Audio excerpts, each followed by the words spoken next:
The world is getting crazier. People are acting more and more insane. The end of the world is tomorrow. Tomorrow. There's only one thing to do when the world is falling apart. Listen to Basil and Gonz as they discuss this week's news and events through the lens of Bible prophecy. You are listening to Canary Cry News Talk. You're listening to Canary Cry News Talk. Today is August 21st, 2020. This is episode 234. And today, Cyborg Locusts. You know me. I'm your best buddy, Basil. And this is Gonz. Welcome back to another episode. Trying to live stream, always getting throttled. You know the so business. Far, so good. It's How all are right. the speeds? How are the speeds looking today? It's okay. 3,800 kilobytes per second. Not great, Okay. but Maybe if I put on this chapstick, it'll speed things up. There we go. yeah. All right. Well, anything new in the world of Gonzo?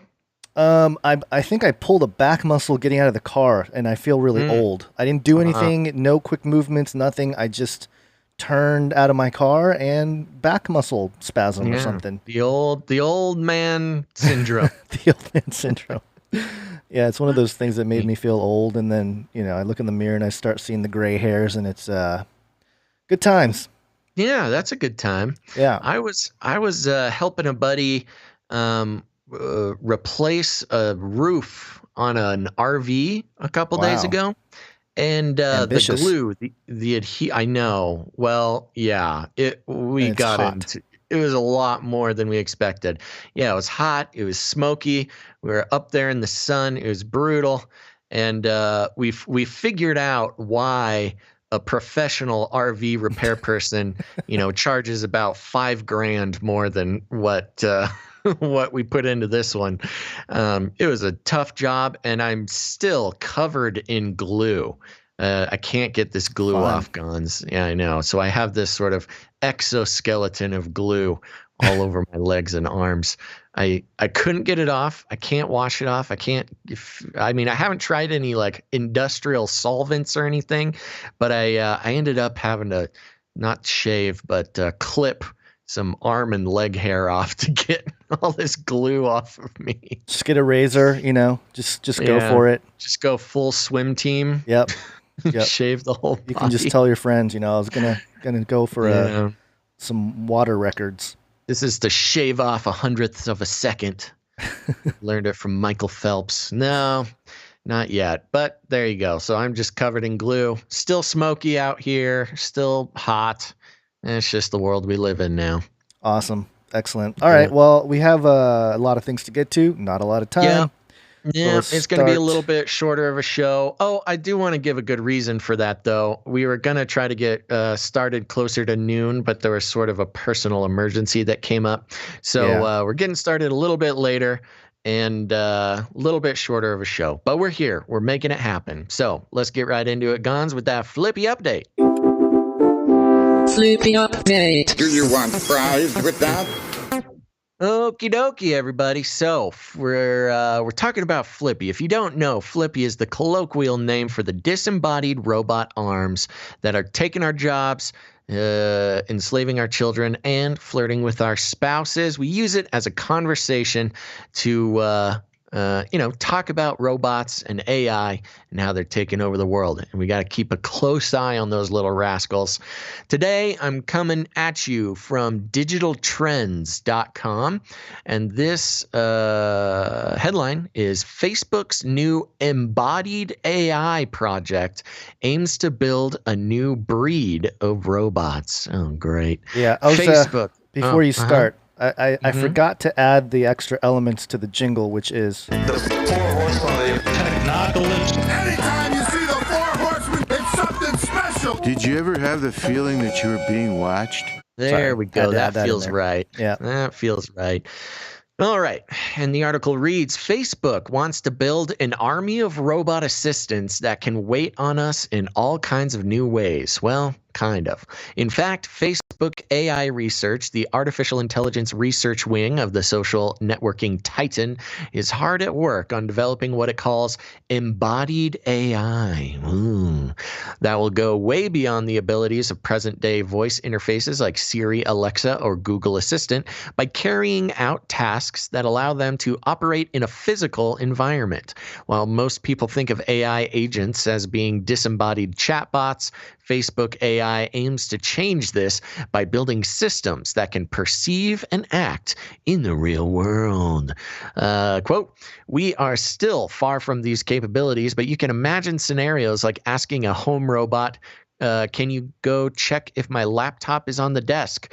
If so, bring it to me." Or the robot hearing a thud coming from somewhere upstairs and going to investigate where it is and what it is. Kristen Grauman, professor of computer science at the University of Texas at Austin, who also works as a research scientist at Facebook AI Research, told Digital Trends. While Facebook's end goal may be a way off, it has already made impressive progress. On Friday, Facebook showed off some new work it has been doing, such as Sound Spaces, an audio simulation tool that can produce realistic audio rendering based on room geometry, materials, and more. This could be used to help future AI assistants understand how sound works in the physical world. Another tool is an indoor mapping system, great, that could allow robots to better navigate unexplored terrain. To be clear, this research isn't just about building a physical robot version of AI assistants. The bots Facebook is working on may also be able to sit on smart glasses. Imagine a next gen version of Microsoft's Clippy avatar, but with many more contextual smarts. I almost said farts. Way more contextual smarts and understanding than present generation AI assistants. For example, Facebook engineers want users to be able to ask questions like, "Where did I leave my keys?" or "What was the dessert we had at the restaurant on Friday night?" and receive accurate responses.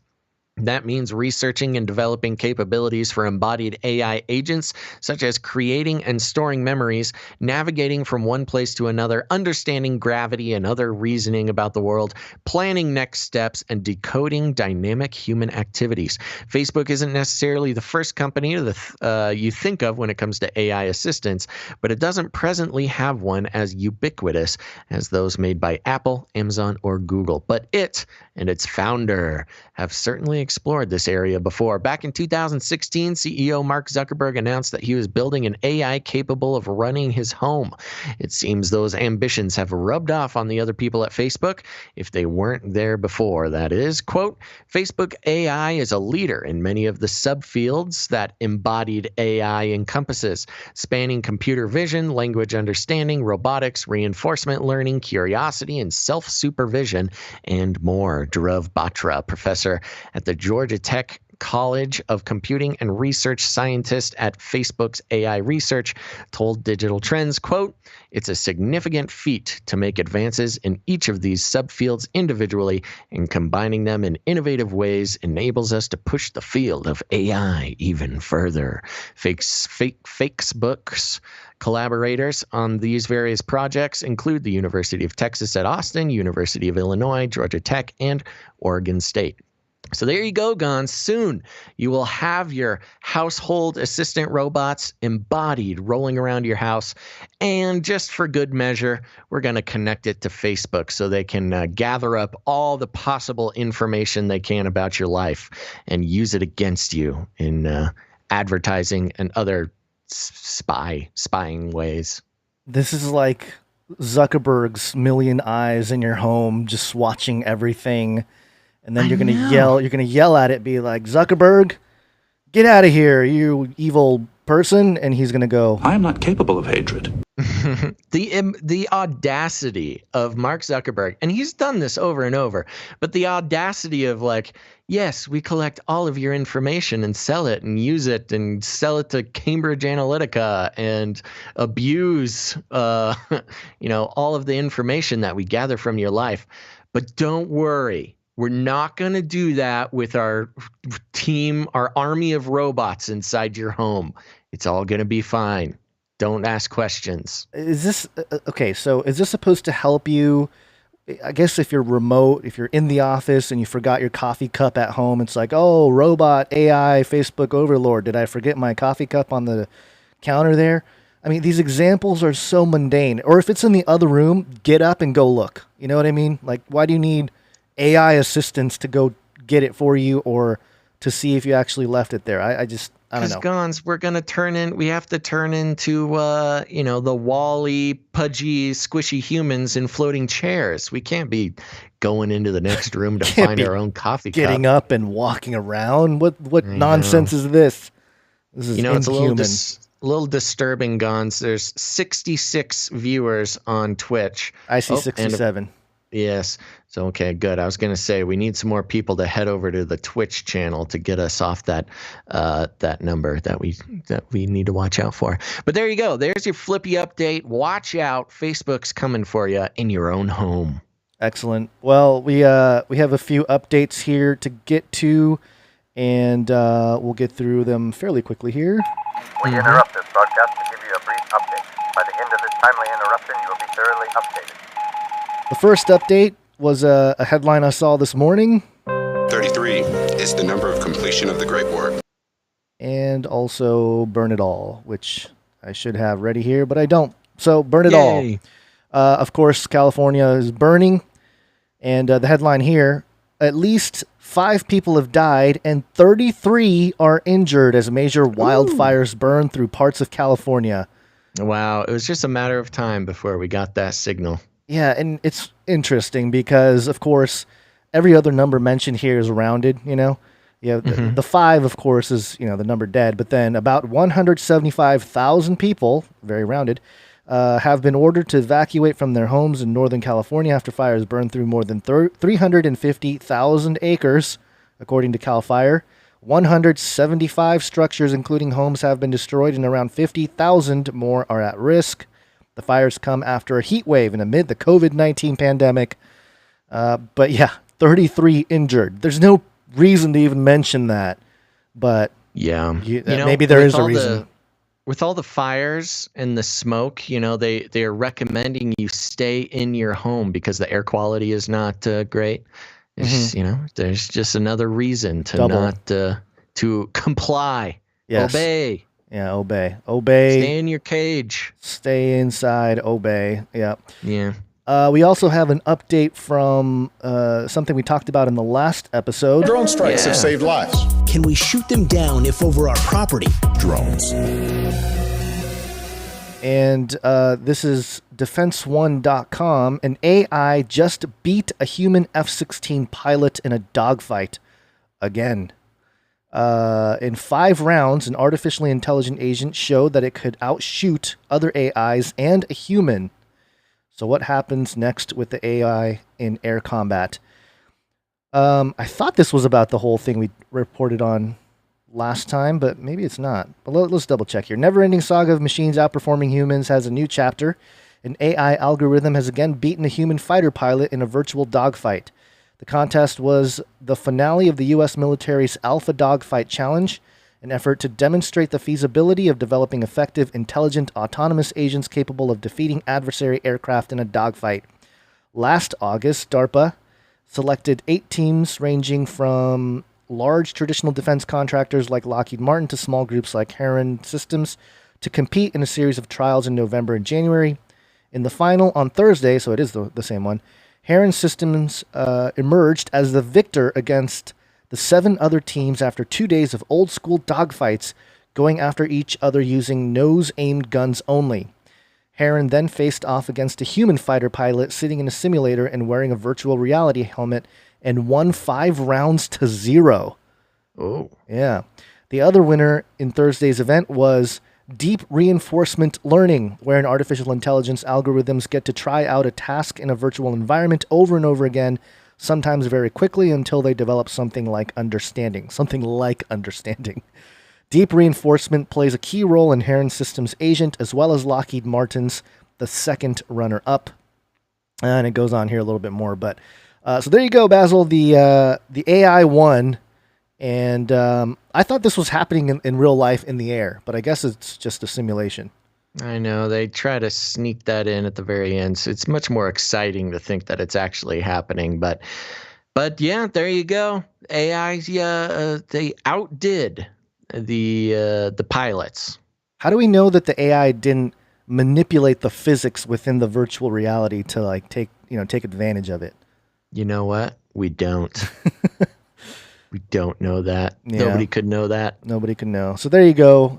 AI fighter pilots just giving more credence to the idea that we don't need to drive our cars. The AI can do it for us, and also pick up our keys, according to Zuck. And I mean, the AI takeover is real. We're heading Moving into on a here. new age. Yeah, new age. Oh, I should have that ready to go. The whole Trump new age thing. Do I have it? No, not ready fast enough. Next up, we have a story here. Did you ever have the feeling that you were being watched? COVID.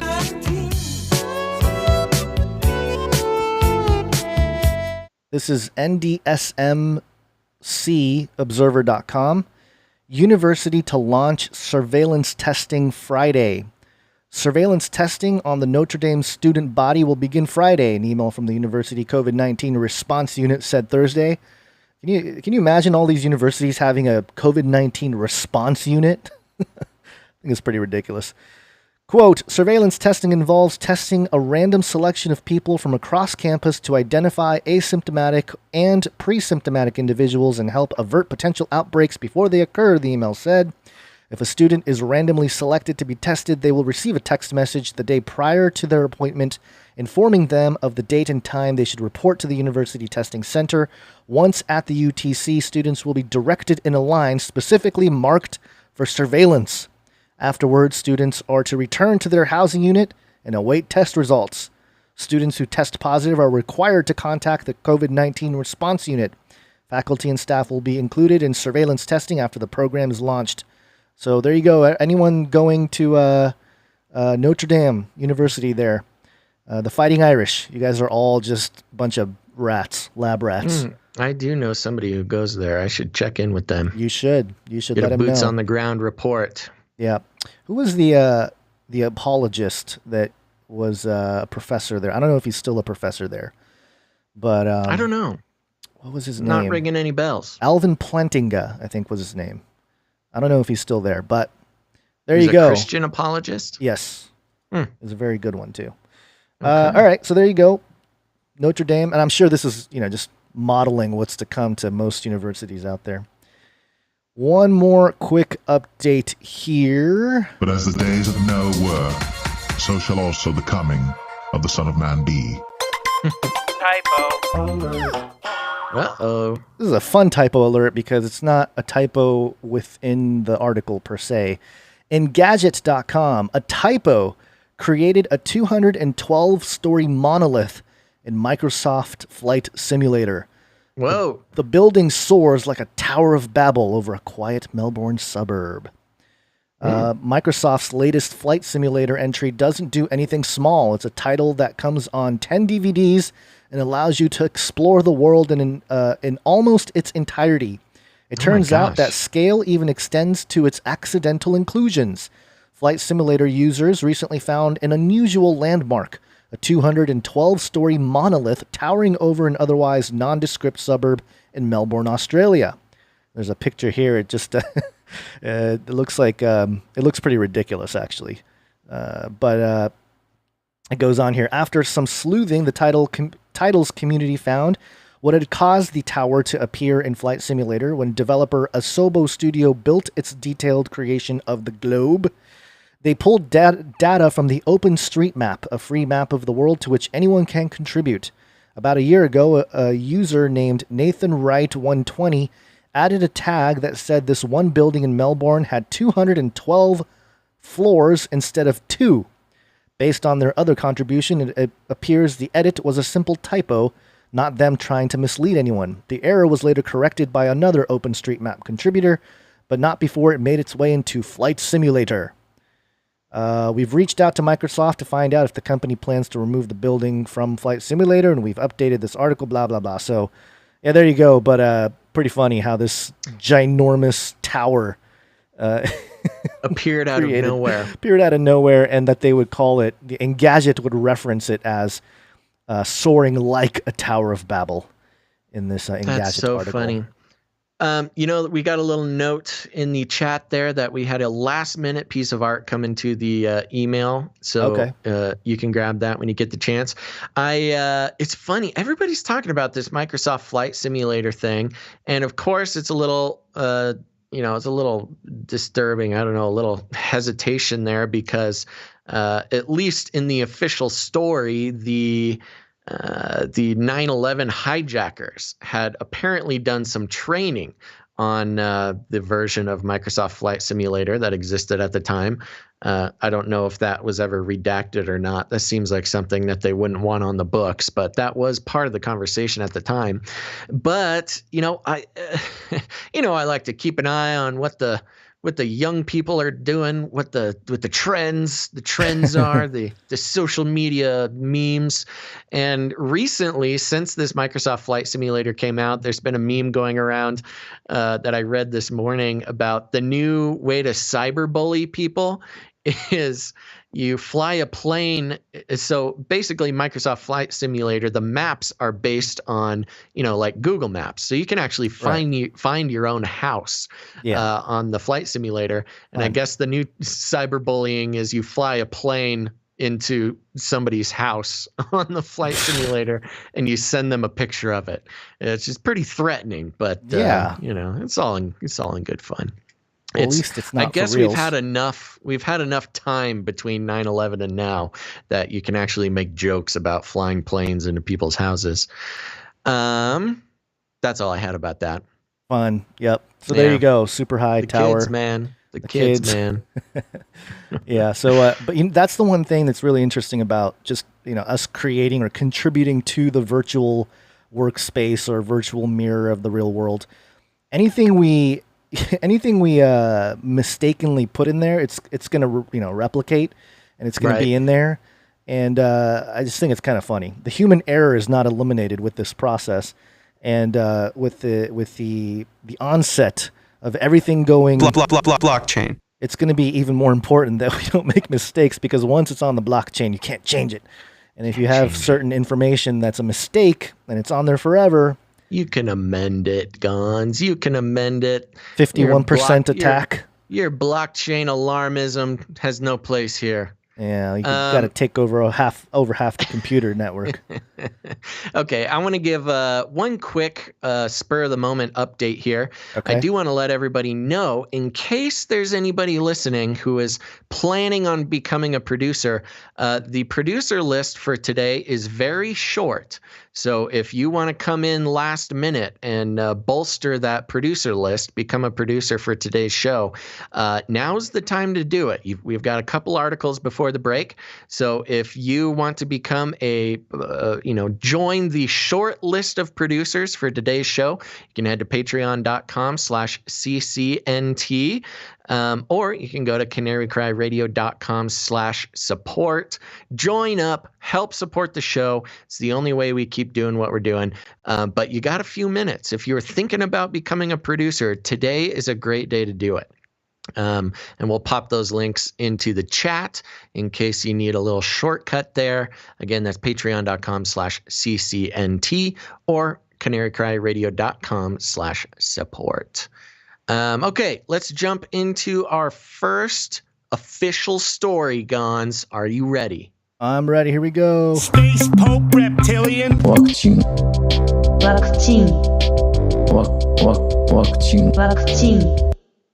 I don't think it's a coincidence, Gons, that our Wakchin jingle, I always think it's saying blockchain.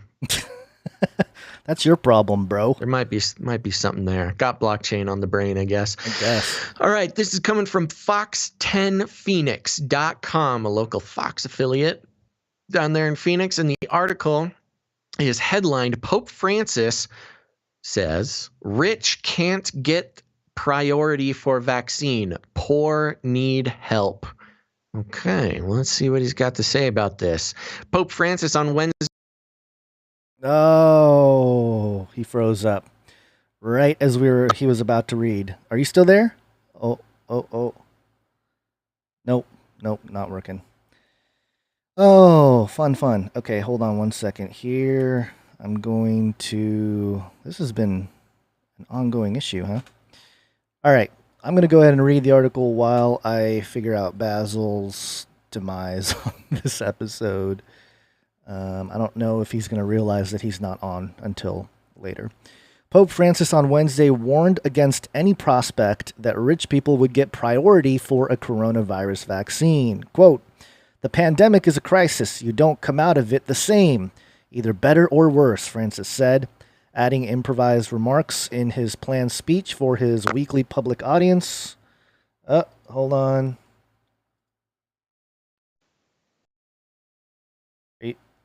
Are you there? Hello? Uh-oh. Oh no, my Skype is completely exploding.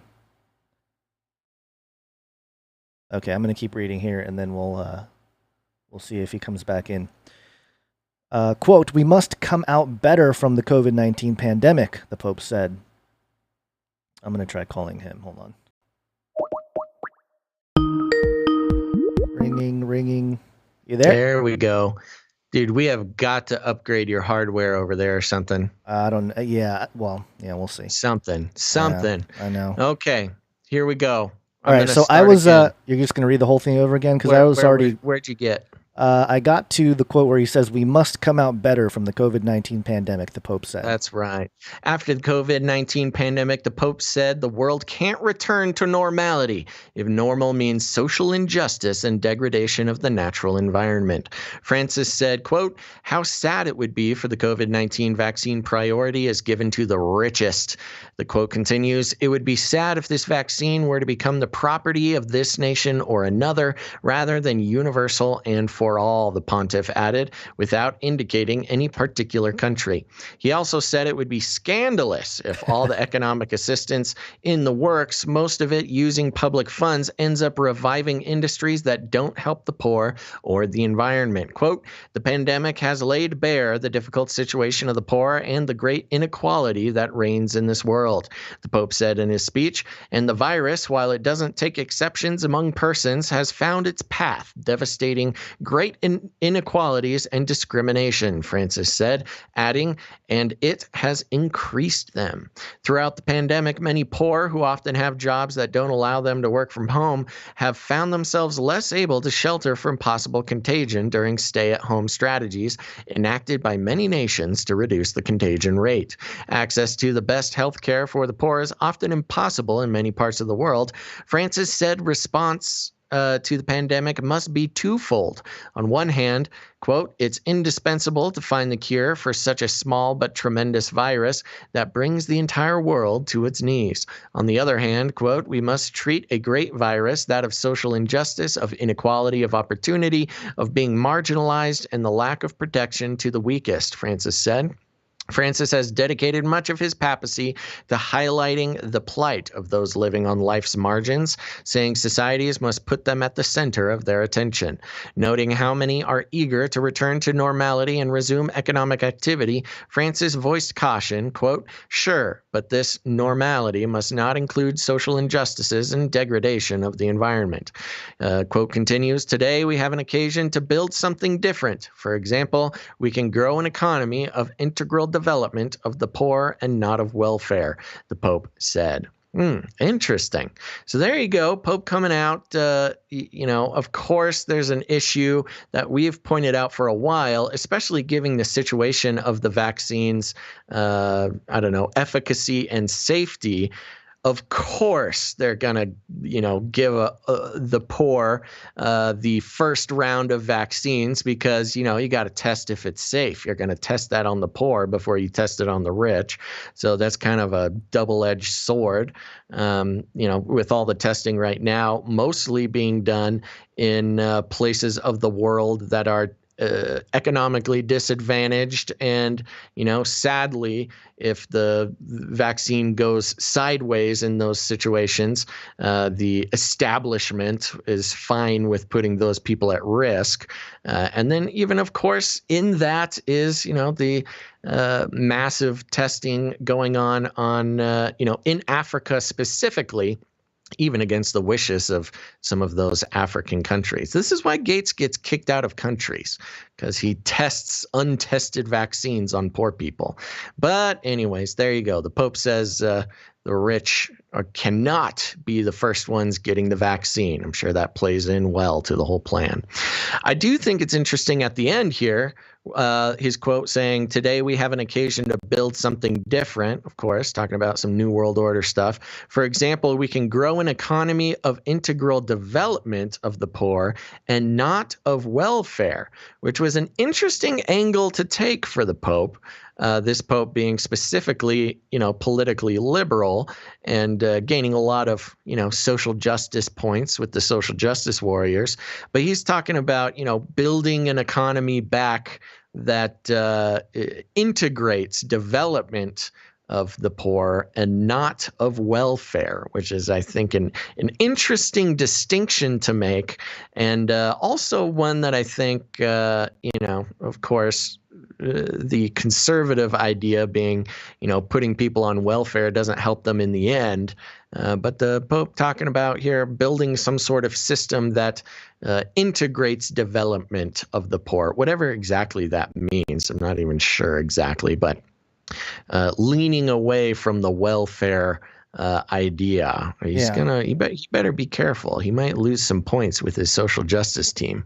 I don't know about that. I mean, he's coming at it from the socialist perspective. I mean, he Sure. is our first sort of socialist, openly socialist Pope there.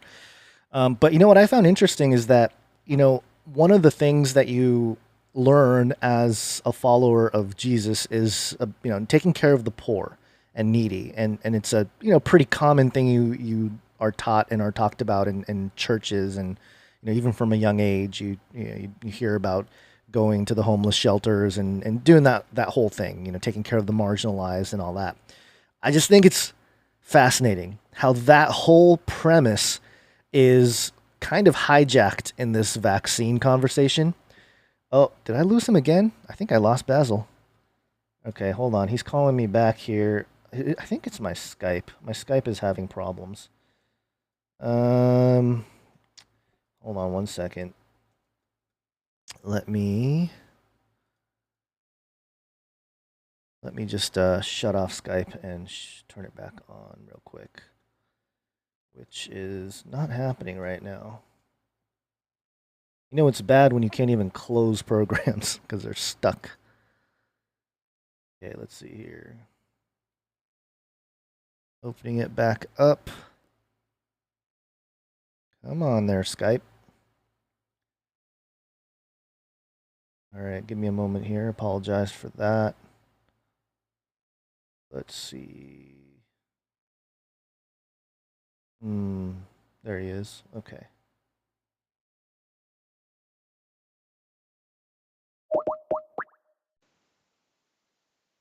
You there? Check. All right. All right, Gons. I think this is it. We must upgrade you over there. I know. I just did an update on all the stuff, and I think it broke my Skype because it's. I think it's a networking issue, but it must become a priority. This is becoming untenable. Yeah, I know. Yeah, it's bad. Okay. All right. But we're back now. Yeah. So what I was basically saying was that when we're in church, we hear a lot about, helping out the poor and the needy and taking care of them, taking care of the marginalized. And I just think it's interesting that Pope Francis would use that sentiment in this conversation about vaccines to be like, oh, hey, we have to take care of the poor, the needy. We got to make sure that they have access to this vaccine and all this kind of stuff. Mm-hmm. And to me, it just echoes a lot of what we read about in Revelation 13. And you talk about the mark of the beast and how it's something that's issued specifically to anybody. And the second beast required all people, small and great, rich and poor, free and slave to receive the mark, and so on. And it's to buy and sell. You got to have it to buy and sell. And I'm not saying the vaccine is the mark of the beast or isn't the mark of the beast. We've had this discussion already. And I know some people are just flat out saying it is, and that, there's RFID chips in the vaccine planned and all this kind of stuff. I haven't seen hard documentation for that. We've talked about the quantum dots and the luciferase and all that kind of stuff. And certainly it's all of a concern. But it's just interesting to me how the Pope, being somebody that doesn't necessarily seem to represent the basics of Christianity, of course, with the papacy sort of moving away from it, I don't know, a long time ago, maybe even like from the beginning. But I just think it's interesting how it echoes some of that Revelation 13 Mark of the Beast type of language.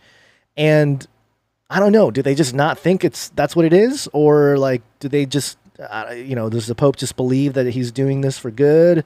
It's just that's very crazy strange talk, Gons. Yeah, I know. I know. That's some crazy conspiracy talk there. I will not have it. Well, it is one of those issues where it just seems very convenient that this thing that suddenly took over the world, this flu, that has shut down the world economy, is now being touted with this vaccine that's supposed to solve it.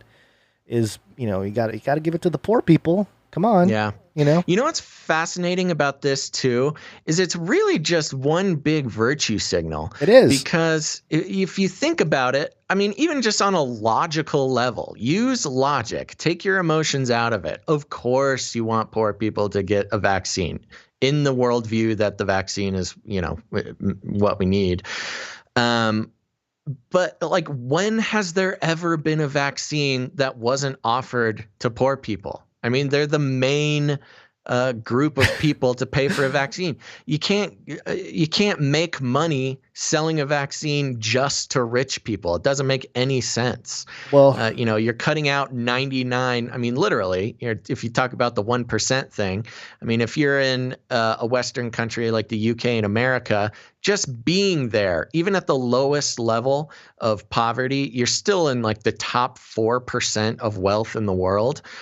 You're not gonna make money as a vaccine company if you only sell your little vaccine to rich people. You're gonna sell like maybe, 1 million vials when really you're trying to sell, billions of vials.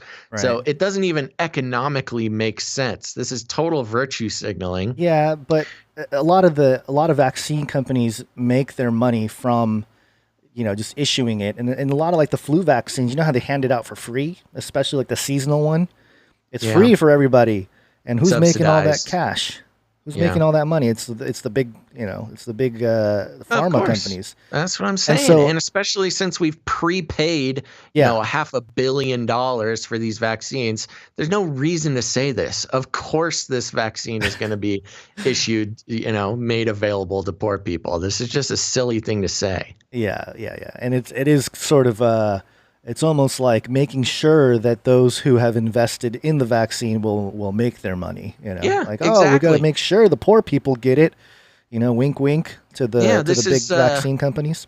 Yeah, this is insider trading. It kind of is, because world stage. I mean, I don't have the docs right in front of me, and I don't have any hard evidence in front of me, but it wouldn't take much to discover, what stake the Vatican has in big pharma companies, which, just on the basic level of logic, certainly they have.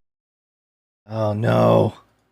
Okay, it's definitely my computer, because anytime I try to do anything, it's shutting down Basil's call. So, okay, hold on. Let me see here. Let me call him back. I wonder if there's an update that I need to do on Skype.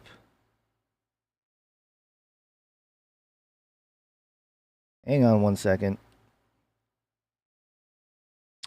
Okay, Skype not working at all.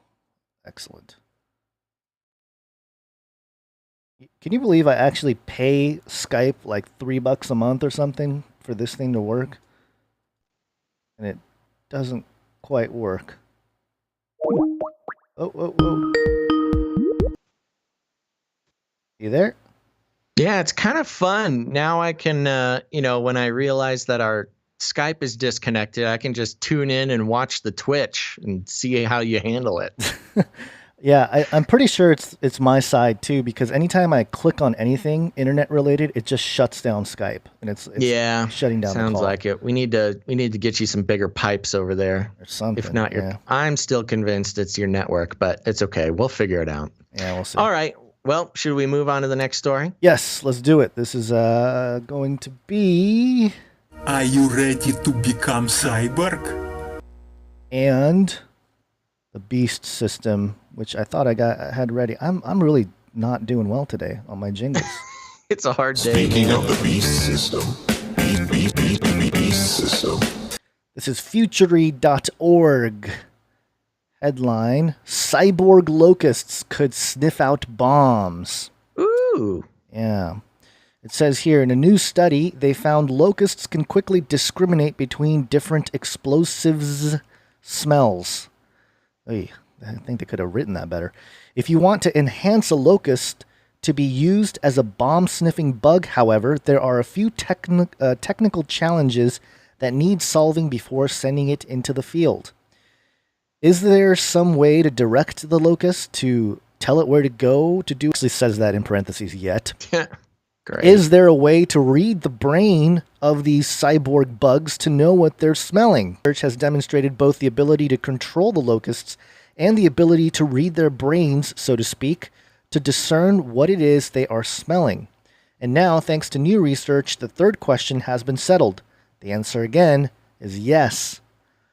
In a pre-proof paper in the journal Biosensors and Bioelectronics X, researchers showed how they were able to hijack locusts' olfactory systems to both detect and discriminate between different explosive scents, all within a few hundred milliseconds of exposure. They were also able to optimize a previously developed biorobotic sensing system that could detect the locust's firing neurons and convey that information in a way that told researchers about the smells the locusts were censoring. Quote, "We didn't know if they'd be able to smell or pinpoint the explosives because they don't have any meaningful ecological significance," said Bharani Rahman, professor of biomedical engineering at Washington University in St. Louis. Quote, "It was possible that they didn't care about any of the cues that were meaningful to us in this particular case." Previous work in Rahman's lab led to the discovery that the locust olfactory system could be decoded as an or-of-ands logical operation. This allowed researchers to determine what a locust was smelling in different contexts. With this knowledge, the researchers were able to look for similar patterns when they exposed locusts to vapors from TNT, DNT, RXD, PETN, and ammonium nitrate, a chemically diverse set of explosives, the one that was allegedly involved in that huge explosion a few weeks ago. But most surprisingly, Rahman said, quote, "We could clearly see the neurons responded differently to TNT and DNT, as well as these other explosive chemical vapors. With that crucial piece of data," Rahman said, "we were ready to get to work. We were optimized." I don't want to hear that ever for a human. We're going to optimize you. Now they knew that locusts could detect and discriminate between different explosives, but in order to seek out a bomb, a locust would have to know from which direction the odor emanated. Enter the, quote, odor box and locust mobile. Quote, "You know when you're close to the coffee shop, the coffee smell is stronger, and when you're further away, you smell it less. That's what we're looking at," Rahman said. The explosive vapors were injected via a hole in the box where the locust sat in a tiny vehicle. As the locust was driven around and sniffed different concentrations of vapors, researchers studied its odor-related brain activity. The signals in the bug's brains reflected those differences in vapor concentration. The next step was to optimize the system for transmitting the locust's brain activity. The team, which included Shantanu Chakrabarty, a professor in the Department of Electrical and Systems Engineering, and Srikanth Singamaneni, professor in the Department of Mechanical Engineering and Material Science, focused the breadth of their expertise on the tiny locust. In order to do the least harm to these locusts and to keep them stable in order to accurately record their neural activity, the team came up with a new surgical procedure to attach electrodes that didn't hinder the locusts' movements. With their new instrumentation in place, the neuronal activity of a locust exposed to an explosive smell was resolved into a discernible odor-specific pattern within 500 milliseconds. Quote, now we can implant the electrodes, seal the locust, and transport them to mobile environments, Rahman said. One day the environment might be one in which Homeland Security is searching for explosives. The idea isn't as strange as it might first sound, Rahman said. Quote, this is not that different from in the old days when coal miners used canaries, he said. Ooh. People use pigs for finding truffles. It's a similar approach. Using a biological organism, this is just a bit more sophisticated. So there you go. Cyborg locusts could sniff out bombs. It's interesting how they kind of just, quickly went over we figured out a real easy way to set up a neural implant on these locusts without harming them too much and just move on, next part of the experiment. Let them search out the smells of explosives, just like canaries in the coal mine. So yeah, that's pretty crazy. Wow, a whole swarm of those little buggers. Yeah, they certainly have enough locusts to experiment on. I mean, I haven't gotten an update in a few weeks about the swarm of locusts. Where was it, in the Middle East? Yeah, or was it Africa? I forget where it it might was. have been both. I think we've reported on both over the last year. And they were China was raising like 1 million ducks to go eat the locusts. I think they were talking about eating the locusts themselves too. Oh yeah, delicioso. And of course, this brings up the Revelation 9 conversations, where in Revelation 9, starting in verse 3, and out of the smoke locusts descended on the earth, and they were given power like that of the scorpions of the earth. They were, but what's interesting? They were told not to harm the grass of the earth or any plant or tree, but only those who did not have the seal of God on their foreheads. And so again, this is one of those issues where God sort of told these locust army thing, which is mentioned again in Joel chapter 2. You can only harm certain people. You can't harm those with the seal of God on their foreheads. And this is like kind of the the opposite in a sense, like, hey, we're going to control the locusts to do our bidding. And so it's very fascinating to see how mankind is stepping on the building blocks of life as God had intended, and even perhaps using some of these methodologies and technologies to play God. And that's basically what this is with all this biorobotics and everything. The conversation has really moved on from that. When I first started looking at this 2010-ish, the sentiment among believers was that this type of thing is man trying to play God.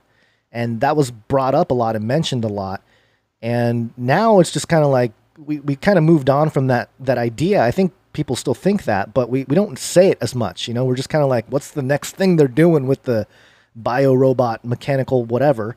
And but really, when it comes down to it, that's exactly what they're doing. They're basically trying to play God. Controlling nature means controlling everything, right? So yeah, and it's interesting too, this whole concept of harnessing animals in order to help out with human objectives. Yeah, of course, you've got things like drug or bomb sniffing dogs. Right. We've been working alongside animals for a while, but this is taking it to a whole new level. Messing with the biology, turning these locusts into cyborgs in order to do our bidding is kind of a whole. I'm trying to figure out how a swarm of explosive sniffing locusts is more effective than whatever current ways we have of doing this. How exactly does it help to have a swarm of locusts doing this job? Yeah, that's a good question, especially since, well, maybe it's just because there's a little more of it's piggybacking on the biological aspects of animals or insects, because then you don't have to build from the ground up. You don't have to build every layer of the of the biological stack. You know, you can just kind of piggyback on what these animals already have and just sort of figure out what little things we need to know from it. And what is this? You just kind of set them free in an area and they just kind of automatically go about their lives. But then when they smell the explosives, we get I guess it's kind of like a broad net. You know, you're casting a broad net and letting a swarm of these little suckers go out and do the job for you. Are they controllable to the effect of like, okay, you're done with your job, come back into your locust cage? Well, that's what I was saying. I don't think they're controllable. You know, I don't think they can control the locust per se. They can just tell, they get the signal if the locust is smelling an explosive. So it really is just, making a bunch of cyborg locusts and then setting them free. And then if they just happen to sniff some explosives during their daily life, then you find out about it. Yeah, you're kind of eavesdropping on what the locust is already doing. Oh, another drop. And I didn't even do anything. I didn't hit anything this time. So, all right. Okay, let me close that. Let me close a couple of these tabs, see if that helps. Shut down the call. Let's see if I can get him back on here. Apologize for that. I guess the technology is failing on my end. Ugh, just all kinds of noises. Hello? On check 2. Oh, there you are. Ooh, you're coming in real hot too. Ooh, nice. Okay. Nice and hot. All right. Anyways, there we go. I think we got the locusts. Yep, we got the locusts. Got it. Gons. When I was, there we go. Now it's suddenly working. So strange. The whole internet is strange today. All right. Well, sounds good. So for time's sake, do we want to thank some producers? Let's do it. We got a couple more stories and then we'll be out of here.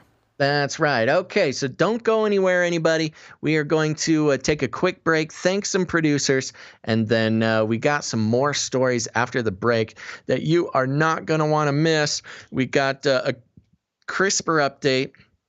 Talking about bugs, man, we've got a bunch of mosquitoes getting released. We need to keep an eye on these guys. And then just one more little QAnon update, but I think it's going to be interesting. So there you go. Stick around after the break. But until then, time to thank some producers, Gons. It's break time.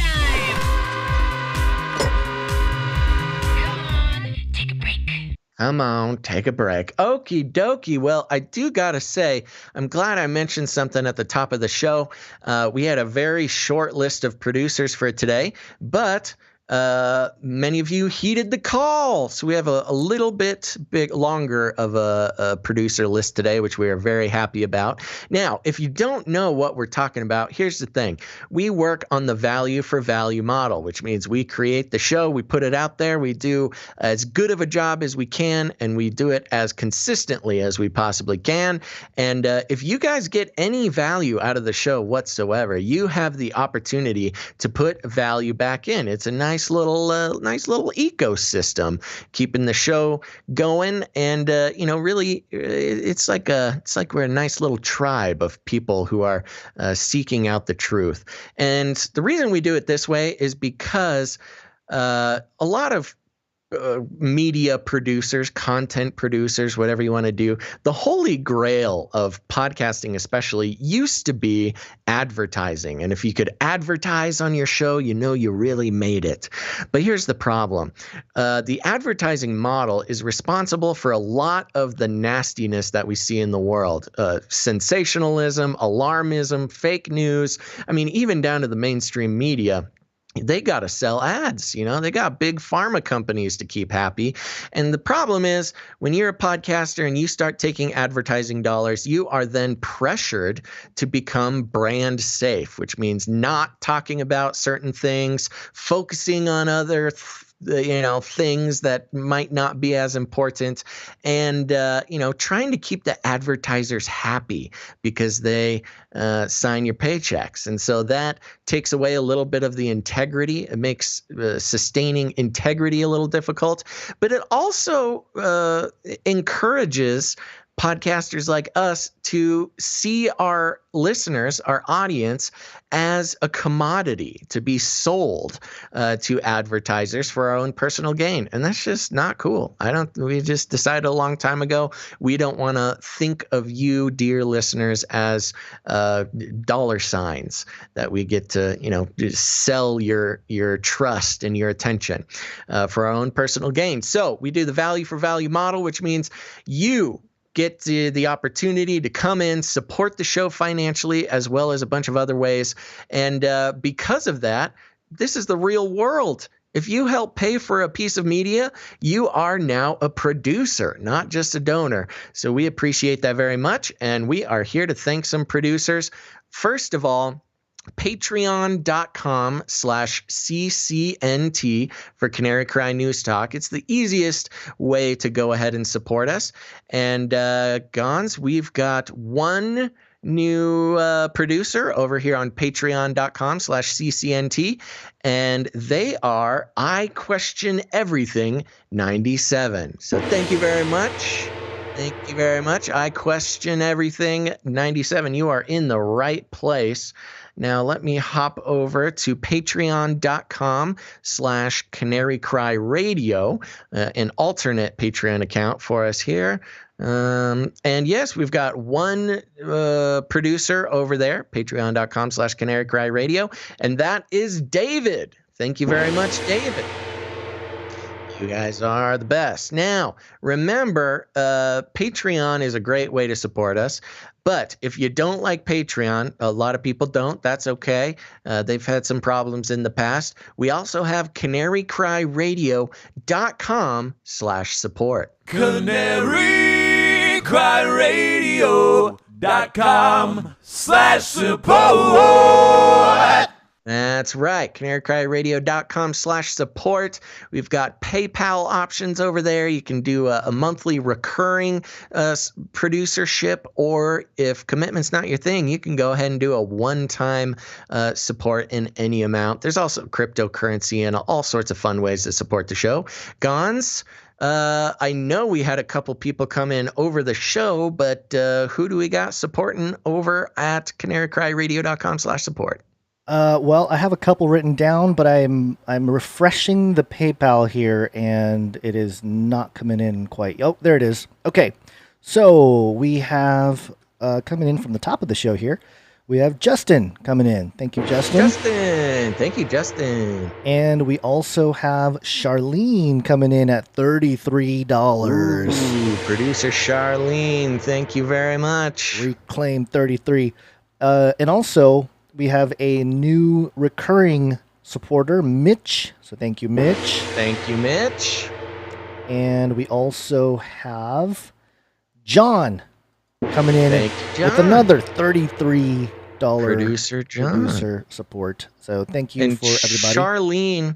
Producer Charlene was one that came in during the show, I believe. Yeah, Charlene and Justin both came in during the show. So and Justin, I see that now. Okay, beautiful. Well, thank you guys so much. I believe that concludes our list of producers for today's show, 234. We'll keep an eye on that. If anybody else comes in during the show, we'll give you a shout out by the end there. But thank you guys very much. We can only keep doing this show with the support of our producers. It's really a team effort. This is not a passive show, not just a passive podcast to tune in on. It really takes a whole village to keep this thing going, and we appreciate the support of our producers very much. If you're in the chat, make sure to thank your producers, because they are the ones keeping the show going. Charlene, Justin, Mitch, John, who am I forgetting? David, I Question Everything 97.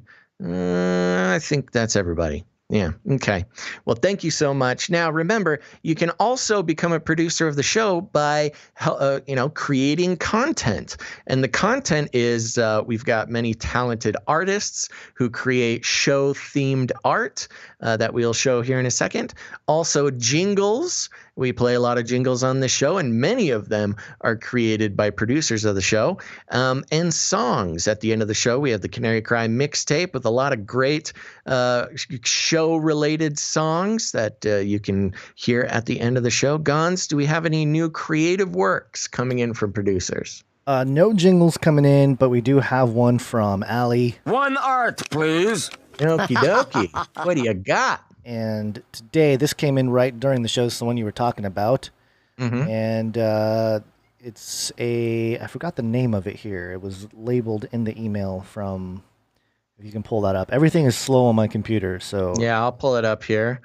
Let's see. Technical difficulties this morning. Predictive programming, this one's called. There we go. Yes, and it's got... oh, gosh. It's happening. Two people. All right. The romance. The romance. Fictional romance going on. You have, I presume, Basil with the googly eyes wearing a shirt. I do like how Allie makes me so muscular. I'm appreciating... with a cat with, I think that's Monty on top of your head. Yes, two cats there. One with extremely sharp, long claws that look very painful, and the other Monty wearing a virtual headset there. And oh yeah, and I like this. Marry Me Basil has hashtag Marry Me Basil on their shirt. I have hashtag I did. Okay, we're living in a fantasy here. Keep that in mind, folks. But Basil is saying he is scratching my arm very badly, and true to life, that cat does scratch my arm very badly. Thank you very much, Allie. Great artwork as usual. I think Marry Me Basil is holding a can of cat food there. Yeah, okay. Gotta keep those suckers fed. Get all the details in. Yes. All sorts of important details. Well, there you go. Thank you very much, Allie. She's Gazzle and Bonds in the chat. We appreciate that very much. We will post this art along with the show notes at canarycrynewstalk.com. Make sure to check it out. Okay. Anything else, Gons, for this break? I think we were going to do a couple reviews that people were reading up, and we didn't do the Twitch names either today. Oh, you're right. Wow, we did just jump right into producers. Okay, another great way to support the show, and it's hard for me to explain just how important this is.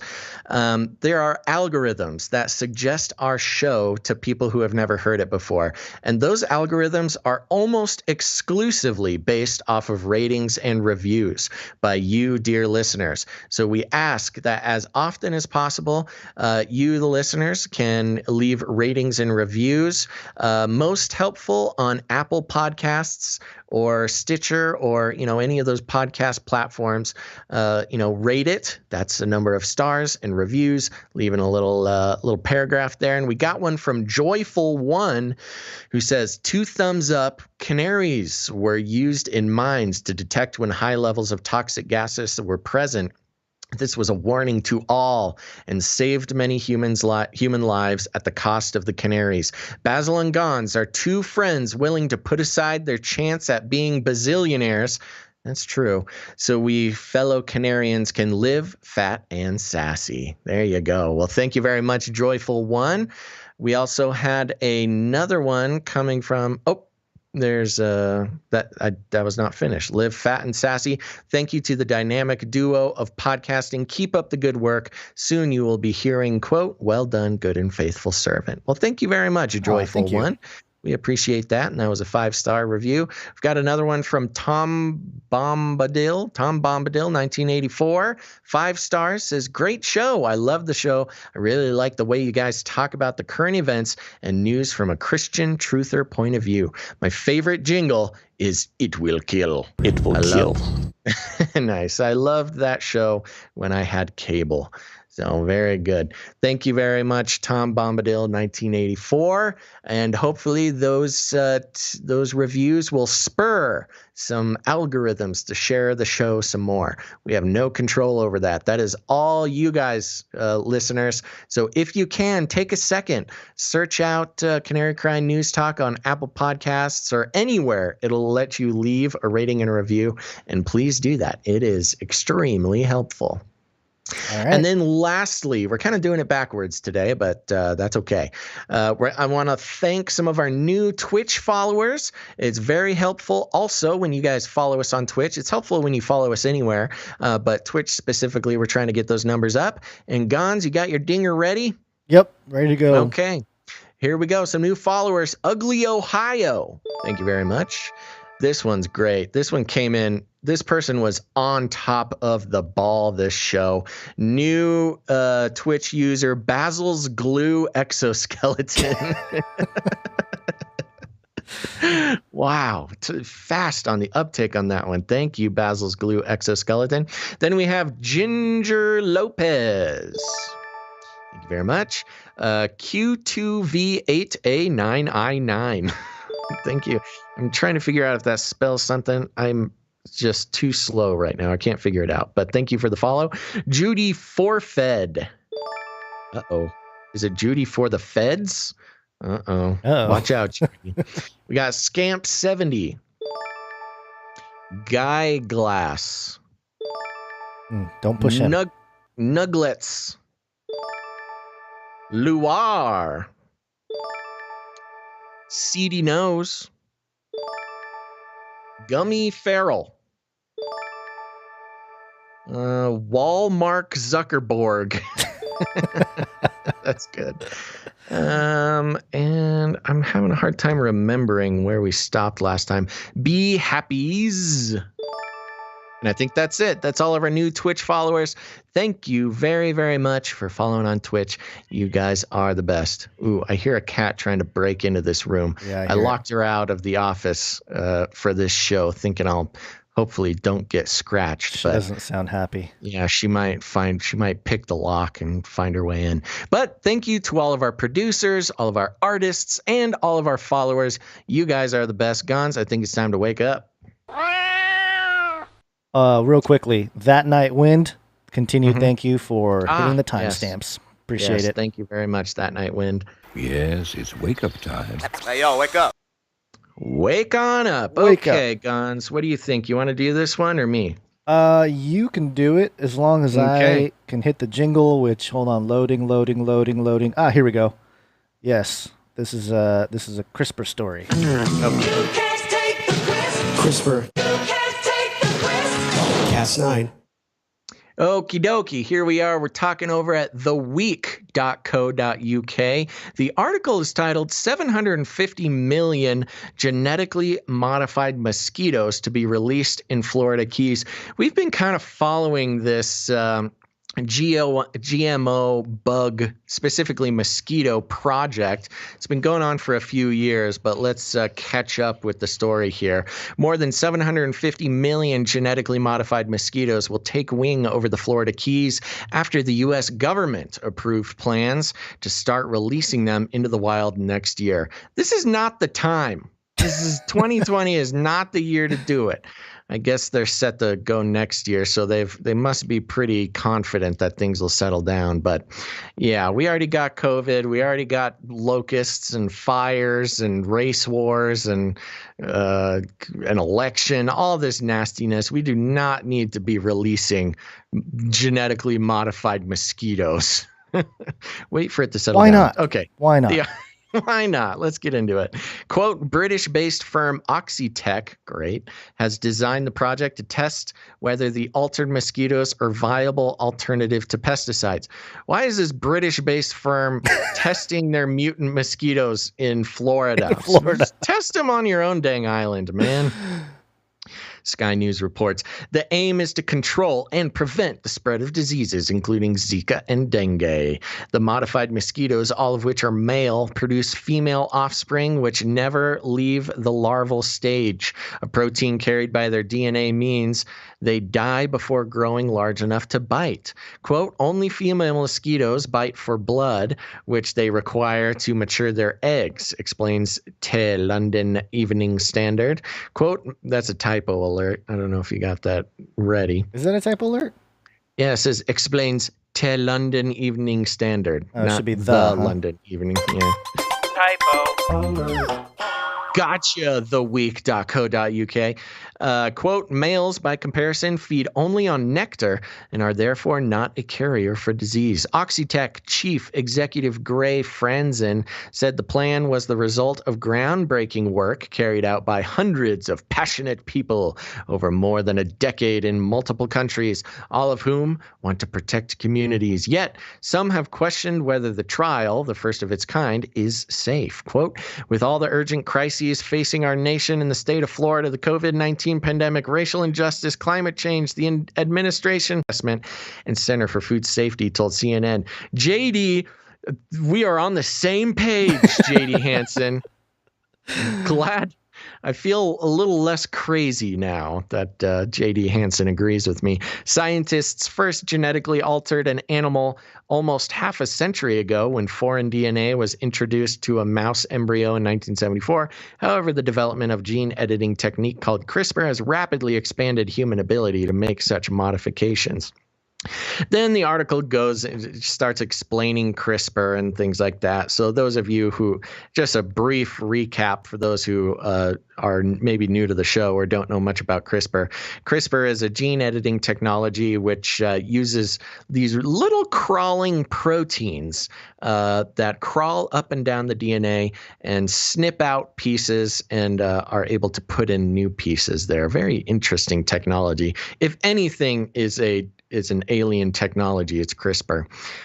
But you can look more into that on your own time.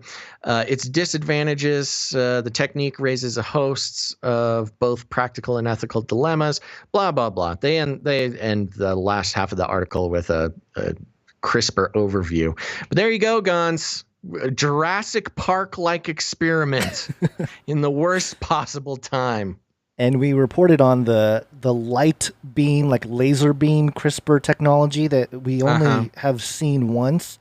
And I'm sure when that becomes more readily available, it'll be even more crazy how quickly they can genetically modify things. But yeah, we'll just have to ask our buddy Dr. Michael Heiser if he sees any genetically modified mosquitoes Heiser's down there in over Florida. There now, yeah, or True News. I think True News is still out there. I think the idea here is you release these male mosquitoes that are genetically modified, and then they mate with the females, and then the female offspring do not survive. Right. So the idea here is that eventually you'll just kill off the entire population of mosquitoes, which I don't know how you would possibly think that would work out for the best. I mean, look, I hate mosquitoes as much as the next guy, but with all this attention on protecting the environment and the fragile ecosystem that is, Earth, purposefully extinguishing an entire species of insects sounds like there's no possibility that. Uh-oh. Another frozen moment. I heard my computer just slow down and come to a screeching halt. All right, let's see if we can get him back. While I do this here, maybe I can just get him back right away. Let's see. We're going to make it through this, Gons. It's going to happen. We're going to make it through. So I don't know. There you go. I was just saying, I can't imagine how they think they're going to get away with this without some sort of, I don't know, Jurassic Park-esque disaster. The return of some kind of, or some other group that, takes one of these newborn mosquitoes and saves it, gets really sentimental with it. I will merge with you to take revenge. And then Mosquito Man is born, This is the whole thing is very eugenic-y, Yeah. It's it's. We should invite fewer mosquitoes. people to be born. So, not good. Margaret Sanger really just wanted to euthanize all of the mosquitoes. Yeah. All right, we got one more quick story here that goes along the lines of what we've been discussing the last few episodes, and we'll call it a show. Cue the miserable, cue the desperate. What must I do to convince you people? You're right, Q. This is this is Vice.com. Just keep in mind, Vice.com. Trump said QAnon believers who think he's fighting Satan just love our country. And that sounds right. Yeah, sounds about right. I just got to remember the Vice angle here is really ridiculous. Oh, I'm looking forward to it. Yeah. Hit me with it. President Trump praised believers of the far-out QAnon conspiracy theory who think Trump is fighting a satanic cult of pedophiles and said he really appreciates how much they like him. Never mind that the FBI recently warned in an internal memo that the movement looks like a burgeoning domestic terrorist threat and that its strange ideas could spur its members, quote, to carry out criminal or violent acts. End quote. That's the FBI document being quoted there. To Trump, they're just a bunch of patriotic Trump fans. Quote, I've heard these are people who love our country, Trump told the White House press room on Wednesday. I don't know much about the movement other than that I understand they like me very much, which I appreciate. Trump hailed QAnon believers for supposedly sharing his view that cities run by Democrats have let violent crime fester and spread, even though the movement's central tenets are actually much weirder than that. Quote, these are people that don't like seeing what's going on in places like Portland and places like Chicago and New York and other cities and states, Trump said. Quote, I've heard these are people that love our country and they just don't like seeing it. And then it's got a Twitter post here kind of reiterating the point. That's, article goes on, that's hardly what the QAnon movement is all about.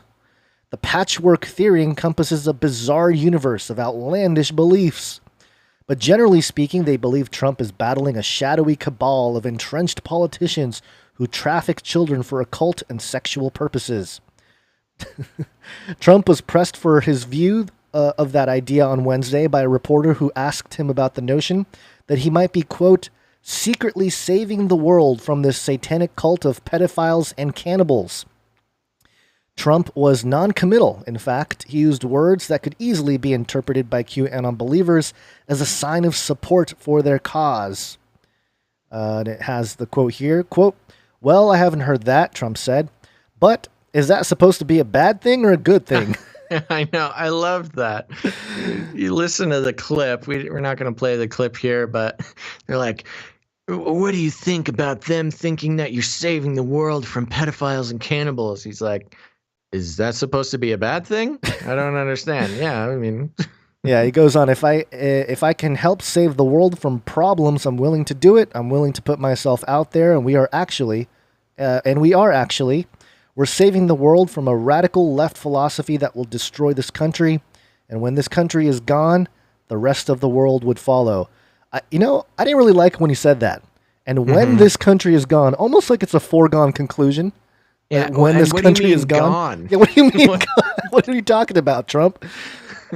I call it the super duper missile. Incredible. Or he's talking about the new age, which, man, I really need to get my jingle board is so huge now. It's hard for me to find everything quickly. Here it is. We will launch a new age. There you go. Maybe the new age is the new America, the CAG America, Keep America Great.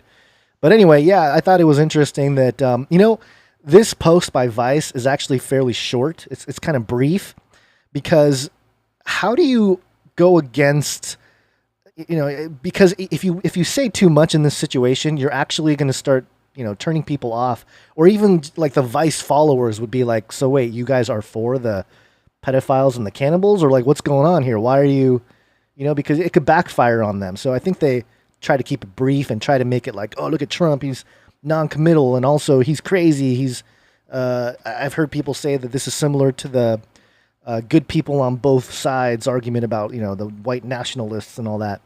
So increasingly, I think it's becoming difficult to really, make it more of an issue than it really is. And I think Basil's frozen again. Are you frozen again?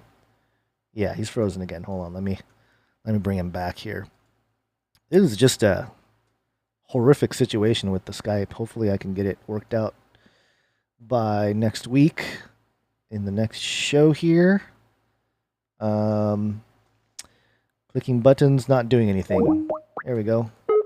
Oh, now he's busy. Maybe he's trying to call me. Okay, real quick here. Noises happening. Hello? Hello? All right, well, it's a good way to end the show. Huzzah! I was just saying how this is a good way to end the show, just this is kind of dropping out. Fun. When I drop out, I just like watching the show now. It's a pretty good show. I like watching it. So yeah, there you go. No, you make a good point though. I caught it while watching the stream. The way that it's being presented with the Vice readers. I didn't even know Vice was still in business. I thought they went out of business. Yeah. So I don't know who's keeping it going over there, but they're trying their best. Yeah. But yep, there you go. It's just, it's just following the list of things where no matter what Trump says, you got to be able to spin it in a negative light because that's just what we're paid to do. Yeah. And that's not to say that we're super Trump supporters. It's just one of those situations where the mainstream has pretty much exposed themselves in this last election cycle. And what's interesting? I spoke to someone who knows someone in Homeland Security. And I didn't get any of the details. All I got was that this Homeland Security person wrote a report that was supposed to be for the mainstream media to take. And they twisted his report so much to the point where this guy was like appalled. He was completely the guy who works for Homeland Security. And he was just suggesting nobody watch any mainstream news because it's just complete hogwash. Oh yeah. Well, now that we know with the reversal of the Smith-Mundt Act, right, that it's completely legal for them to lie to us and the government to spread propaganda, and that's what the mainstream media is. And I was just surprised that this Homeland Security guy wouldn't know about. It's like, well, of course they're going to twist things up if it's not supporting a certain narrative. So that's why, we try to read some of these outlets, and sometimes people don't we got some comments in the last video and stuff. People like, oh, you're just a Christian version of the mainstream news, just reading the mainstream. And it's like, no, we're trying to get a wide, and those are, those are people who don't watch the show often. Those are people who just tuned in for a second and is like, what? They're not screaming and making me mad about people not being conservative? Then they're the enemy. Yeah. But that's what we do. What we do here, we take the news in all of its forms from mainstream and the not so mainstream, and we dissect it, analyze it, look for the clues, the rhetorical clues of brainwashing and propaganda, and we piece the puzzle pieces together into how they are furthering the scriptural basis of what we know is going to happen, but also the descent into a very problematic future that people have been prophesying or writing about or whatever, warning us about for decades and even centuries in some cases. Yes, our show is in 5 words. This. I tried to tell you. That's all it is. That's right. All right, Gons. Well, I think we're a little over time, so I think if we land the plane here, you will be good to go. Ready to go or go out of here. Now, remember, we will be back on Monday. Monday is going to be the 23rd? I thought 23rd. It was the 4th. I think it's the 3rd. What's today? Friday? Yeah. Today's Friday. 24th. Yeah, 21st. Right. So, yeah, Monday the 24th, sometime between noon and 3 p.m. Pacific Standard Time. Make sure you turn on your notifications. Make sure you make it back for next show. And thank you to all the producers, the ones that thought ahead and the ones that came in at the last minute. You guys are the best. We cannot do the show without our producers. So if whether you've been listening to 1 episode or 10 episodes or 234 episodes, if you get any value of out of what Gonz and I do on the show here, and you want to see the show continue, please consider becoming a producer. You can do that at patreon.com/CCNT or patreon.com/Canary Cry Radio. Those are great ways to help produce the show. But if Patreon is out of the question for you, you can head to canarycryradio.com/support. canarycryradio.com/support. That's right, and that's where you can also become a producer, just doing it through PayPal. You can do monthly subscriptions, or if commitment's not your thing, a one-time donation in any amount would be great. You know what we didn't do was call out the 33s. I guess we just had a couple of 33s. We did. We mentioned it? Okay. Yeah. And that's a fun one. If you want to join the 33 producers, people, this was not our idea. These were producers who organically started doing this, giving $33 to help produce the show. It's good to keep an eye out for.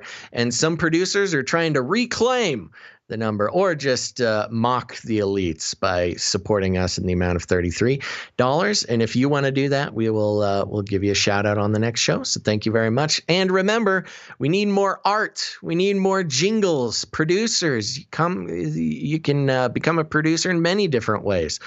Creating some art for the show, creating some jingles or some music for the show.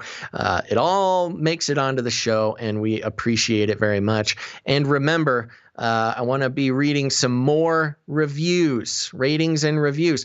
Keep in mind that Gonz and I read all the ratings and reviews. So not only does it help the algorithms, but it's also a great way to get a little message through to us. Let us know that you're listening. Let us know that you like the show. Actually, it makes us feel all warm and fuzzy. So there's, a lot of great reasons why to leave ratings and reviews. And it also tells the algorithms to share the show with people who have not heard it already. So we appreciate that very, very much. Thank you. Thank you. Thank you. Let's see here. Lastly, one of the best ways to spread the show is word of mouth. So you got friends, you got family, you got loved ones, Facebook friends, whoever they are, they're starting to wake up and realize that the world is not what it seems, not what they've been told their whole life. And they're looking for next steps. And a great way to help them is send them an episode of this show, whether it's on the YouTube link or send them to the Twitch, or even better, go find us on your favorite podcast player and send them a podcast episode. Remember, the podcast episodes, they're a little bit more put together, higher sound quality. We'll usually do try to edit out any egregious disruptions in the show. So it's much more palatable for a newcomer. Just grab one of those, send it to your friends, your family. We will help them down the narrow road of truth, and not just conspiracy theories. Remember, we're not just here to spout whatever conspiracy theory comes across our way. We are taking the actual news, analyzing it, pulling it apart, showing, what just talking about crazy conspiracy theories. A lot of this is too real, too real to handle. But we like to try to do it in a way that's palatable for all ages. And that's also maturity levels, whether in your faith or in your search for truth. So there you go. Thank you very much, folks. And remember, one of the best ways to help your friends and help the show is to simply rattle some cages. What does that mean? You walk right up to them, you grab them by the cage, and then you shake it. The end of the world occurred pretty much as we had predicted. I want to shake things up, stir up some controversy, rattle a few cages. Hey, stop that! You'll never silence me. I'm the last angry man, a crusader for the little guy. Leave the bird alone. Never. Rattle a few cages. Rattle a few cages. The human race will have every opportunity to improve. And if they don't? Ask Noah.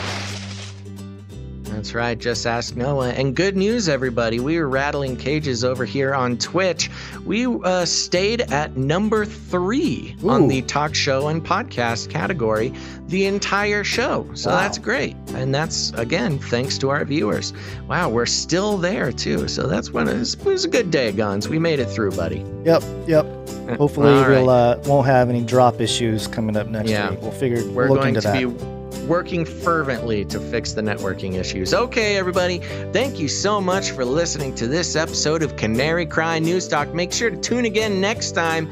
That's Monday, the 24th, sometime between noon and 3 p.m. Pacific Standard Time. Be there or be square. But until then, think outside the cage. Aliens.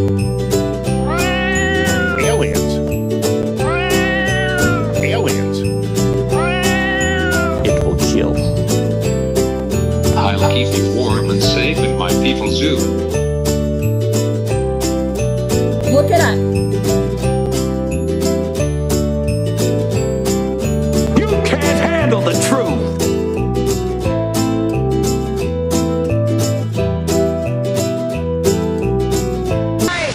I want to shake the angry man. Confined in a people's zoo. I'll keep you safe and warm in my people's zoo. I'll keep you safe and warm now in my people's zoo. You in my people's zoo. I'll keep the cameras on.